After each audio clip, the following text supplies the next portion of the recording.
Bonjour et bienvenue dans cette deuxième vidéo de la série Comment trouver mon idée de business. Cette vidéo va peut-être être un peu confrontante pour certaines personnes parce que je vais répondre à la question pourquoi vous n'allez jamais créer votre business. J'ai accompagné des centaines de porteurs de projets et d'entrepreneurs à clarifier leur business et je croise tous les jours des porteurs de projets qui tuent littéralement leur projet avant même de le développer, avant même d'essayer d'en faire quelque chose. Et je vais vous partager avec vous 3 phrases qui tuent vraiment tout le projet dans l'œuf. La première phrase que j'entends tout le temps, c'est ça existe déjà.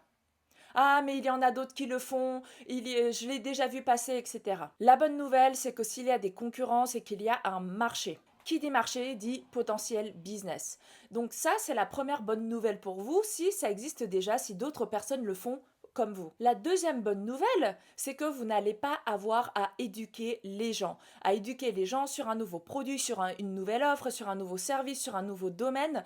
Et ce temps-là d'éducation, il peut être vraiment très long. Donc ça va vous faire économiser du temps. Donc tant mieux pour vous, c'est une bonne nouvelle pour vous s'il y a des concurrents, s'il y a déjà des personnes qui le font déjà. Et il ne faut pas confondre l'idée de l'exécution. Plusieurs personnes peuvent avoir la même idée, mais vont l'exécuter d'une manière différente. On le voit dans tous les domaines, que ça soit dans le domaine de l'art, du cinéma, etc. Il y a plein d'histoires, in fine, c'est la même histoire qu'on raconte. Mais chaque réalisateur va proposer une vision différente, une histoire différente qui va faire que vous allez accrocher sur une, deux, trois histoires et propositions. Si on prend l'exemple des objets, eh bien, il y a je ne sais pas combien de modèles de chaussures qui existent.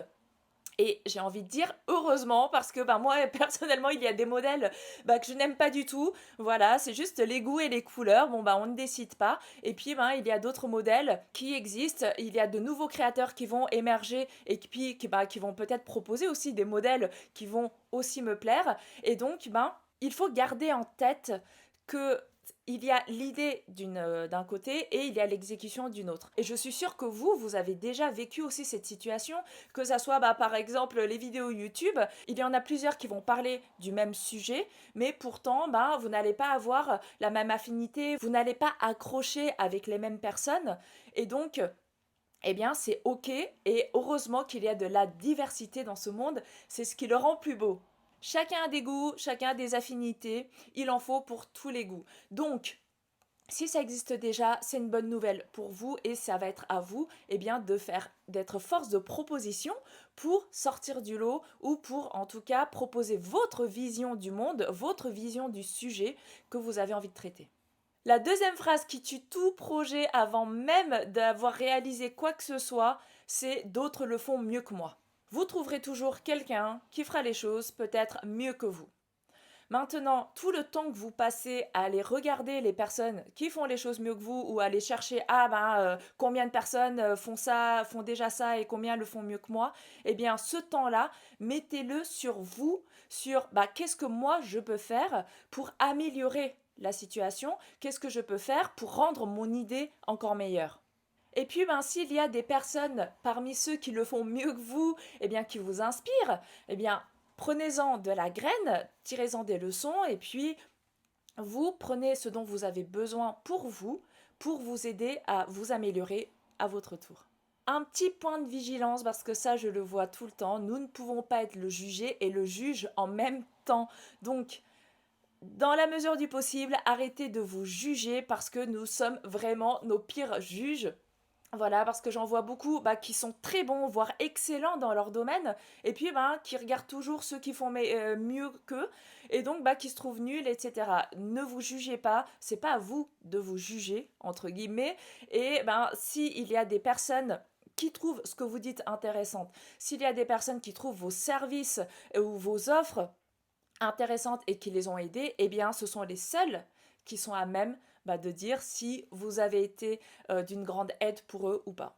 La troisième erreur va être de faire en fonction des autres. Peu importe ce que les autres font ou ont fait, eh bien, il s'agit là de votre vie et pas de la leur. Et il y en a qui vont vous donner plein de conseils, qui vont vous dire de faire ci, de faire ça, ou de ne surtout pas faire ci, ou de ne surtout pas faire ça.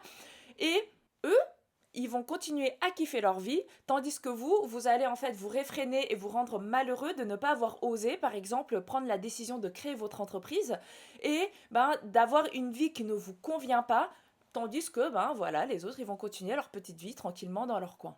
Ne vous laissez pas gâcher votre vie à cause des autres. Dans le faire en fonction des autres, il y a plusieurs points. J'ai croisé par exemple des entrepreneurs qui avaient envie de se lancer dans l'artisanat et puis ils ont aussi des parents qui s'étaient aussi lancés dans l'entrepreneuriat et ça n'a pas forcément bien marché et donc ils vont ne pas oser y aller alors que c'est là que leur cœur les amène. Et donc ça peut être ça peut être d'écouter voilà, les peurs des autres, ça peut être d'écouter des conseils de gens qui n'ont jamais créé d'entreprise. Bref, n'écoutez pas les autres. Et de l'autre côté, il y a aussi le fait de vouloir absolument modéliser le business ou le système de quelqu'un d'autre, donc de se comparer aux autres. Si d'avoir un modèle, d'avoir un entrepreneur qui réussit et d'avoir envie de modéliser sa réussite, eh bien ça peut vraiment être galvanisateur. Il y a un moment où il faut avoir quelques petits points de vigilance. Le premier point de vigilance, ça va être d'être conscient que vous ne voyez que la vitrine de leur business. Vous ne connaissez pas du tout l'arrière-boutique. Vous ne savez pas comment l'entreprise se porte. Vous ne connaissez pas le CA. Vous ne connaissez pas les bénéfices qu'il dégage. Donc, ne vous comparez pas à la vitrine de quelqu'un d'autre. La deuxième raison, c'est aussi que vous allez modéliser un type de business ou une stratégie qui ne vous convient pas. Il y a plein de modèles d'entrepreneuriat, il y a plein de manières d'entreprendre. Donc, c'est à vous de trouver votre modèle qui vous convienne à vous, à votre personnalité, à votre situation, qu'elle soit familiale, géographique, etc.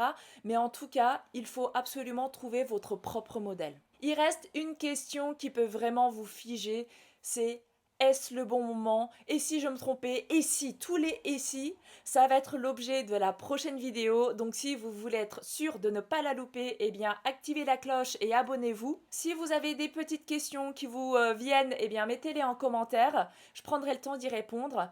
Et j'ai une grande nouvelle à vous annoncer, c'est que je vais faire une webconférence gratuite sur la thématique trouver son idée de business, où là je vais aller beaucoup plus en profondeur quand même que ces courtes vidéos YouTube.